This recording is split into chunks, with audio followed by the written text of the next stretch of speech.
making a lot of people feel rather uncomfortable, maybe. Absolutely. We want to know if you thought that was inappropriate.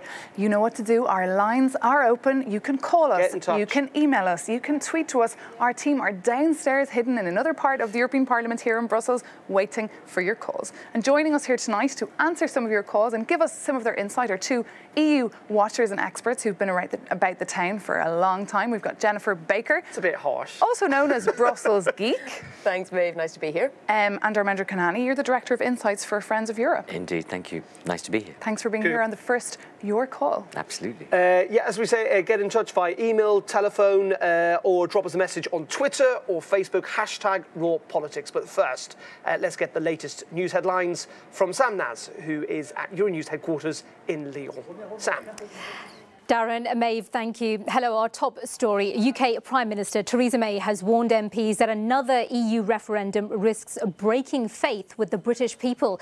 A number of former Prime Ministers, including John Major and Tony Blair, are among those lending their voices to calls for a second people's vote if MPs can't agree on a way forward. However, Mrs May argued that it would cause, quote, irreparable damage to the integrity of British politics without settling the issue.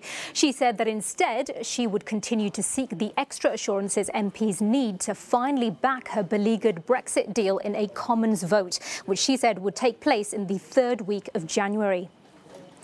While addressing politicians in Parliament, Mrs May admitted her deal was not perfect, but that should not deter MPs.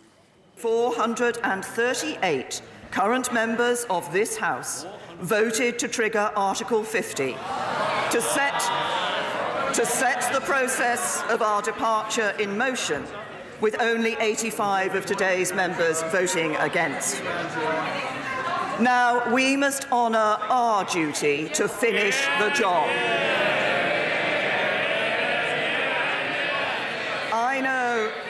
I know this is not everyone's perfect deal. It is a compromise. But if we let the perfect be the enemy of the good, then we risk leaving the EU with no deal.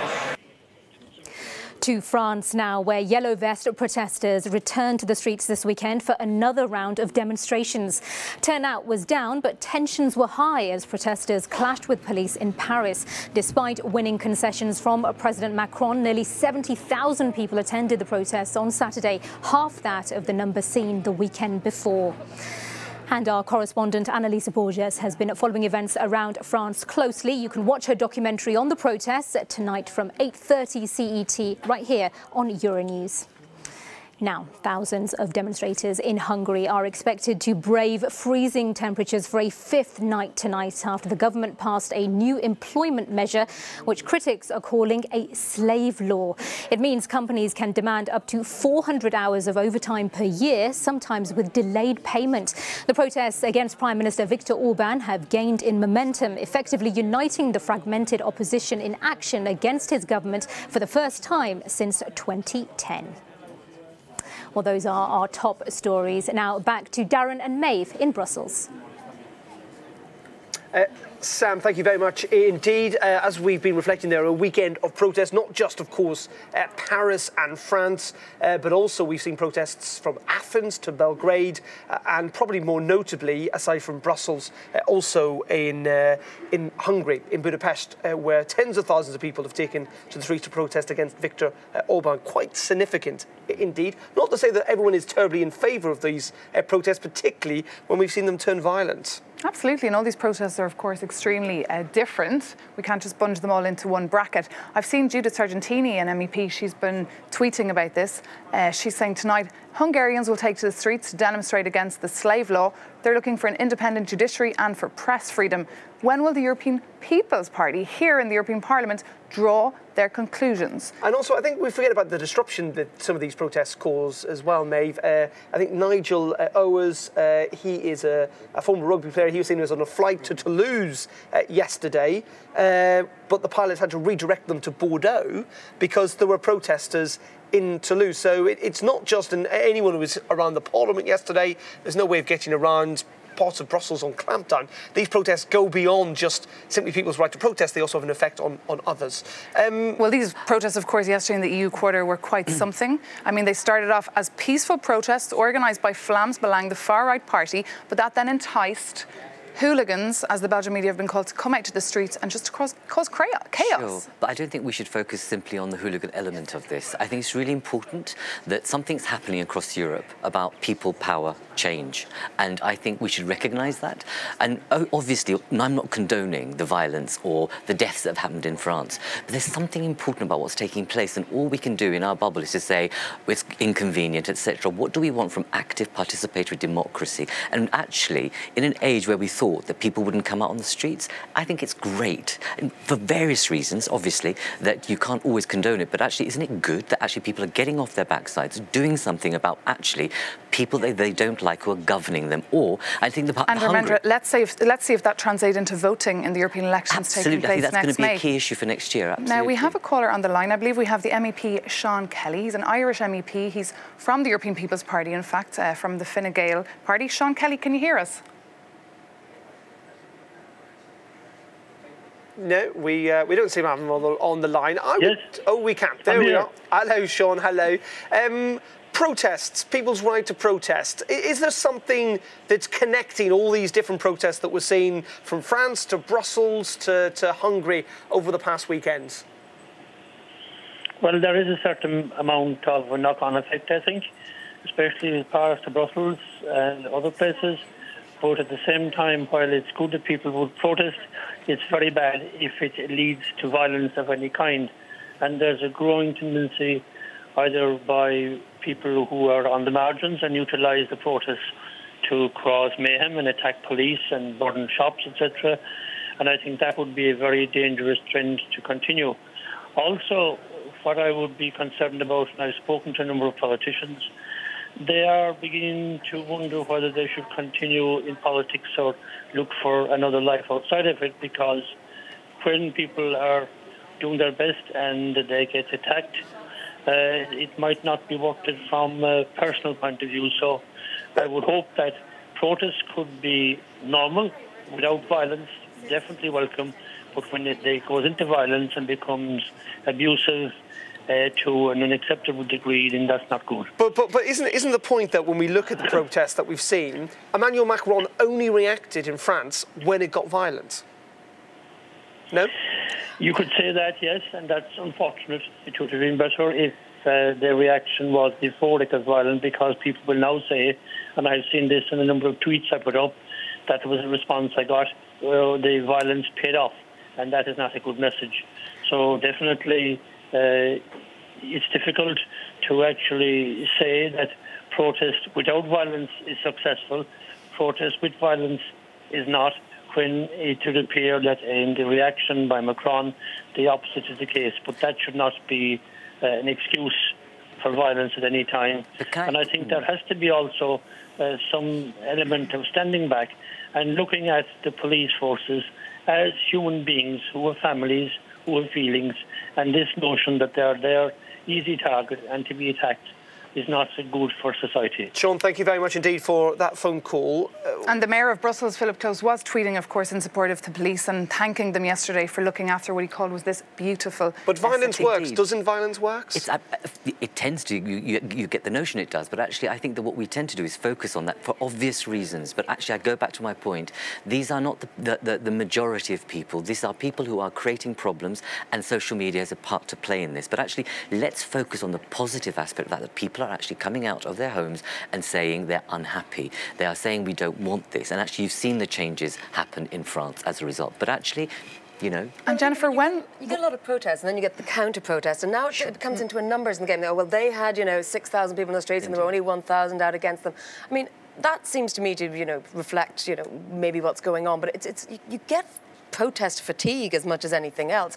And I mean, the Gilets jaunes movement has been going on for quite a lot of days, and of course there's going to be an element of fall off as people just get tired and have lives to lead. Yeah, and I also think we kind of slightly get carried away. I mean, we are, even at the height, we were talking about a couple of 100,000 yellow vest protesters in France of a population of 65 million. We are getting some people tweeting in. Johan de Bruins says that Brexit, Trump and the current unrest in France all have one thing in common: growing wealth inequality, the biggest culprits being multinationals and billionaires hiding the wealth in tax havens. Why do politicians not do more to highlight this key issue? And this is the question, that we will be bringing up a lot on this show when we do have politicians sitting here. The thing is, it's Green Week in the Parliament, so they're not here. But when will politicians, be it national or European, wake up and smell the coffee and realise that they're completely out of touch with reality in people's daily lives? It's not even about being out of touch with reality. I mean, Sean's point about the, violence, condemning violence, that's a real politician's answer, because of course it's easy to condemn violence. Indeed. It's much harder to grapple with the intricacies of what's causing that violence and why people feel the need. And yeah, it probably is a hooligan element causing a lot of the violence, but when people get swept along by it, then there's obviously something wrong. That obviously needs to be listened to. So Indeed. Much as it would be nice to say we have a situation where, we don't negotiate with hostage takers, as many national governments kind of position. I mean, I don't know whether you could say, and it's just an idea that I'm throwing out, I don't really know if I have a position on it, but if the protests turn violent, then we actively won't take action on it, which is something I guess Macron could have done at a stretch.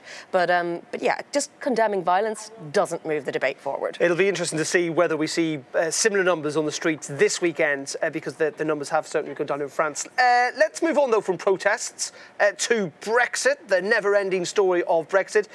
Just two things. First of all, in the last couple of minutes, a pretty significant movement in that Jeremy Corbyn, the leader of the opposition in the UK, is going to table a vote of no confidence in Theresa May for refusing to bring forward, of course, that vote that she delayed from last week.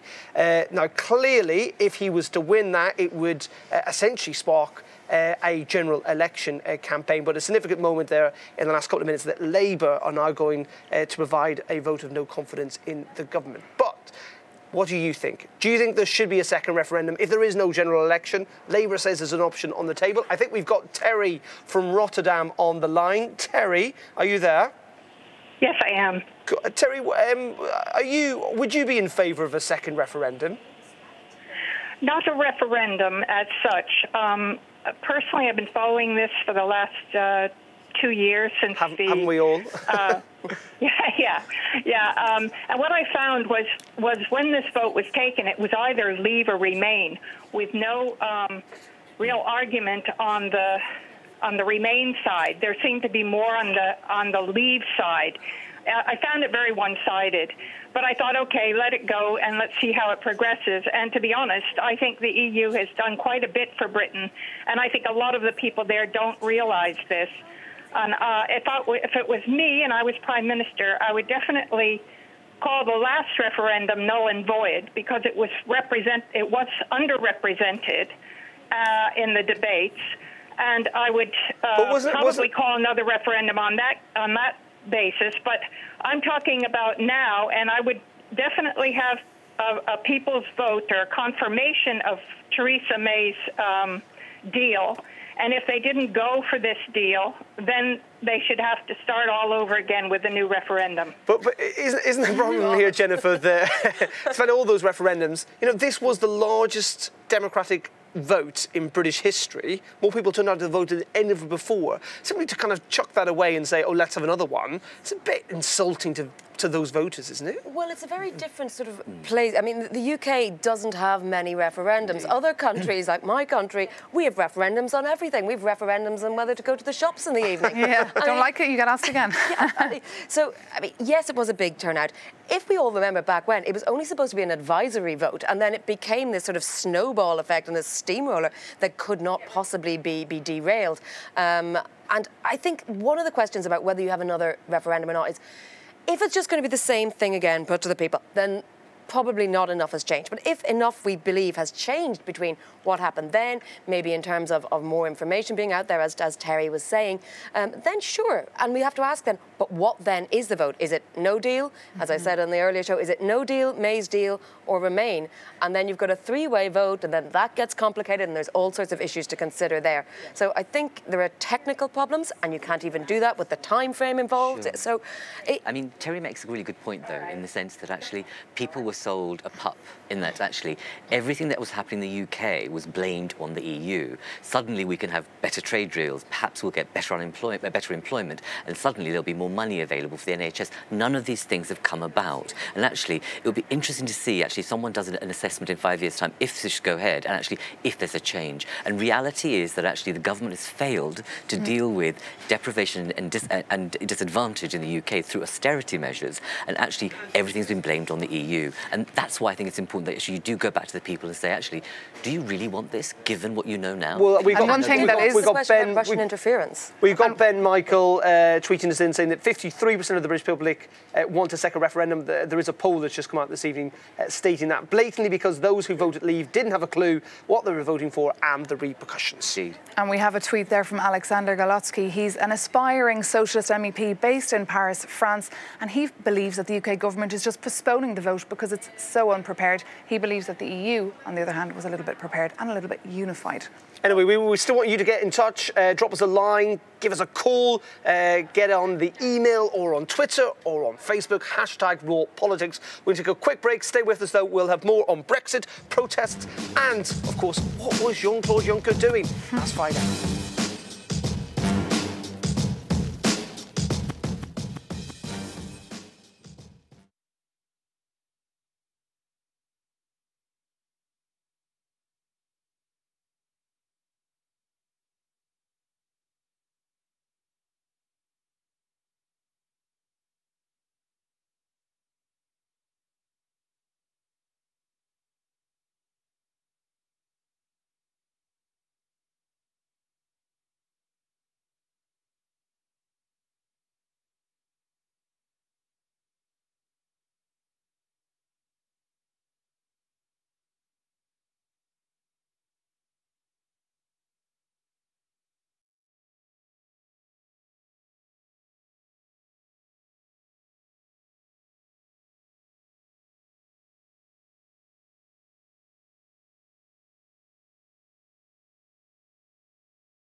A second vote. If Brexiteers do not like the outcome, another referendum, then the demand is an insult to democracy. Where will it end? Well, one thing Brexit has done is certainly got people in the UK talking about the EU and what it is. Exactly. Absolutely. Wasn't that the most Googled? I think that was the most Googled term. Exactly. On the 24th of June, 2016. What is the European Union? It is a never-ending story, but we are getting to crunch time where someone's going to have to make a decision. Something we've been saying. This is the final hurdle before the final hurdle, before the final hurdle. There's been so many crunch times and so many final hurdles that, you know, I kind of get tired of it. I'm just like, you know, do we get a break for Christmas? Do we get a moratorium on Brexit for and a few that fatigue is coming out now in reporters who are based here in Brussels. There was a big article that was deemed controversial by some, by Ryan Heath from Politico this week, where he really went tough. What did you think of that story? I thought it was well said, absolutely. But actually, we're talking about hundreds of millions of people's lives being affected, okay? And I think it deserves this attention. I think the fact that the reporting needs to be better, and actually I think the fact that Corbyn's come out, finally, people have been saying, when will he do this? What do you think about this decision tonight? Quite significant, saying there's going to be a vote of no confidence in the government. Precisely, and people have been waiting for that. I think the major issue will be is that actually, and the DUP won't, because the DUP want to stay in power, in effect. That's why they won't do the deal. But actually, here's an opportunity to really go hard and deep about how do we actually turn this on its head, perhaps, or change the dynamic around it. Dharmendra, we have a caller. I believe it's Julius from Austria who's on the line. Julius, thanks so much for calling us tonight on RawPolitics at Your Call. What comment do you want to make to us? Hello. Yes, I didn't really hear the question, but I'm happy to be on the on the show. Sorry. Well, welcome to RawPolitics, Your Call. Thank you for calling us. Are you a fan of a second referendum in Britain? Do you think the British public should have a say on staying inside the EU or not? Absolutely, absolutely. I think it's a profound mistake to say you can't ask the people a second time. This is democratically irrational. Of course, now the people know that the Brexit was based on lies and myths, and on a wrong conception of a post-Brexit Britain and the post-Brexit scenario, which will never happen. And so I hope, I sincerely hope for the UK, that now even more people are going to go vote, especially more young people, and this is very likely to happen. And so I'm absolutely a fan of a second referendum from my personal point of view, because I would hope that then it's going to be a Remain vote, and also from a democratic standpoint, because I think that the tide has shifted and that it will now be a Remain referendum, and therefore you shouldn't force the people to accept the decision they have taken earlier. Weren't there mistruths on both sides, though, in the sense that, you know, the Remain side suggested the British economy was going to crash, that the sky was going to fall in, and that hasn't happened either? Well, it might, Darren. I mean, nothing has changed. The UK is still very much a member of the European Union, will remain so till the 29th of March, and then there may or may not be a transitional period. But can I ask the caller, do you think if there was a Remain vote in a second referendum and the UK stayed in the EU, would the other EU leaders be able to have any confidence or trust in Britain's involvement in the functioning of the European Union in the future? Yeah, because the UK was always such a reluctant member. What do you reckon, Julius? It would be very interesting. Thank you. Oh. Well, I think we've lost him, but I think he was going to say it was very interesting. A very interesting point indeed. Before he scarpered off. Well, no one wants to answer that question, so yeah, he's quite right there. So you're saying that the EU's trust in the UK is irreparably, to use that word today, damaged? Definitely, Darren. I'm just throwing the question out there. How do we think things would work going forward? We say we didn't know what was going to happen in the case of Leave. We don't know what would happen now, given the whole shift in power. But actually, the history of the EU is such that the levels of trust amongst leaders has always been poor, let's face it. Nothing's changed in that regard. And the UK has always been a big, strong arm wrestler in a lot of the EU-wide debates. And actually, there's always been that sense of, like, but might suspicion. There be a tit for tat? You might think there might be, you know, will they punish the UK? You know, punish in inverted commas, and certainly I'm sure the British press will say they would. But, you know, there might be a shift in the... Well, you know, we gave you this special status before, but maybe now you didn't earn it. Matt Bennett making a very appropriate point that we keep interchanging the word Europe and the EU. He says, are you discussing Europe or the EU? Which entity is it? Of course, they are two different things. And that is very much our job. Brexiteers would, of course, and he seems to be one, or people would rightly point out that the EU is different, and Britain very much sees its place still at the heart of Europe. And Theresa May. Anyway, we didn't get on to Jean-Claude Juncker, but I'm sure you've got a view on this. Please do continue to tweet us or indeed to email or use Facebook at #RawPolitics. We still want you to carry on the debate even after the programme. It's been a pleasure having you here with us tonight, and thank you so much to our guests who were fantastic earlier on RawPolitics, and tonight for the launch of RawPolitics Your Call. Indeed, that is it for us for now. As I say, keep the debate going. RawPolitics returns tomorrow evening for the last show before Christmas, and we will be back with Your Call in the new year in 2019. Thanks for watching. Bye-bye. Good night.